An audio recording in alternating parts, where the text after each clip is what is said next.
বিচেন সিং বেদি 25 ডিসেম্বর 1946 সালে অমৃতসরে জন্মগ্রহণকারী ভারতের সাবেক ও প্রথিতযশা আন্তর্জাতিক ক্রিকেটার। ভারত ক্রিকেট দলে তিনি মূলত slow left arm orthodox bowling করতেন।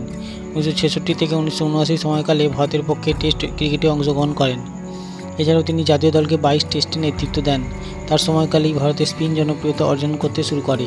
বিশ্বের অন্যতম সেরা লেগ স্পিনার হিসেবে 1960-70-এর দশকে এস প্রসন্ন, ভাগবত চন্দ্রশেখর ও শ্রীনিবাসন ভেঙ্কটরমণকে নিয়ে ভারতীয় স্পিন জগতে একচ্ছত্র আধিপত্য বিস্তারে ব্যাপক ভূমিকা গ্রহণ করেন। 15 বছর বয়সে উত্তর পাঞ্জাবের পক্ষে ঘরোয়া ক্রিকেট খেলতে শুরু করেন আর মাত্র 2 বছর পূর্ব থেকে ক্রিকেটে হাতেখড়ি হয়। পরবর্তীতে 1968-69 মৌসুম থেকে রঞ্জি ট্রফিতে দিল্লির পক্ষে খেলতে থাকেন। তন্মধ্যে 1974-75 মরশুমে রেকর্ড সংখ্যক 64 উইকেট লাভ করেন। এছাড়াও ইংল্যান্ডের কাউন্টি ক্রিকেটে অনেকগুলো বছর নর্দাম্পটনশায়ারের প্রতিনিধিত্ব করেন। প্রথম শ্রেণীর ক্রিকেটে 560 উইকেট নিয়ে খেলোয়াড়ী জীবন সমাপ্ত করেন, যা যে কোনো ভারতীয় ক্রিকেটারদের মধ্যে সর্বোচ্চ। 1969-70 মৌসুমে কলকাতায় অনুষ্ঠিত সফরকারী অস্ট্রেলিয়ার বিপক্ষে তিনি তার সেরা বোলিং পরিসংখ্যান 7 উইকেট 98 রান দিয়ে লাভ করেন। 1978-79 মৌসুমে পার্থে একই দলের বিরুদ্ধে টেস্টে সেরা 10 উইকেট 194 রান করেন।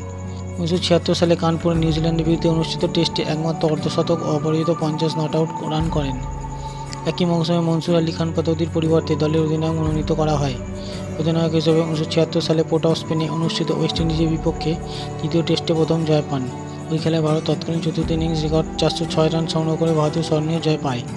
এরপর নিউজিল্যান্ডের বিপক্ষে নিজ দেশে 2-0 সিরিজে জয় পায়, কিন্তু ধারাবাহিকভাবে ইংল্যান্ডের বিপক্ষে নিজ দেশে 3-1, বিদেশে অস্ট্রেলিয়ার বিপক্ষে 3-2 এবং পাকিস্তানের বিপক্ষে 2-0 সিরিজে পরাজয়ের ফলে সুনীল গাভাস্কর তার স্থলাভিষিক্ত হন। ল্যান্স গিবসের প্রতি টেস্টে 16.62 ওভার মেইডেন ওভার লাভ করার পর 16.35 ওভার মেইডেন নিয়ে দ্বিতীয় স্থানে আছেন। এছাড়াও তিনি উইকেট প্রাপ্তিতে 4.2 মেইডেন ওভার দেন। ইনিংসে 8 উইকেট লাভবিহীন অবস্থায় 1560 উইকেট নিয়ে সর্বাগ্রে অবস্থান করছেন তিনি। 1536 উইকেট নিয়ে নিকটতম স্থানে অবস্থান করছেন কেন হিগস।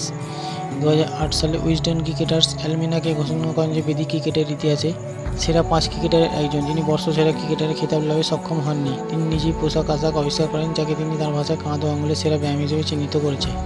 অধিনায়ক থাকাকালীন বেদি বেশ কিছু বিতর্কে জড়িয়ে পড়েন। 1976 সালে রেকর্ড ভাঙা ইনিংস খেলার টেস্টে ওয়েস্ট ইন্ডিজ তাদের সেরা 4 জন ফাস্ট বোলারকে বোলিং আক্রমণে নামায়। তিনি এই কৌশল বুঝতে পারেন এবং 2 জন খেলোয়াড় রিটায়ার হার্ট হলে দ্রুত ইনিংস ঘোষণা করেন। এর ফলে দ্বিতীয় ইনিংসে 5 জন খেলোয়াড় আঘাতের কারণে মাঠে নামেননি।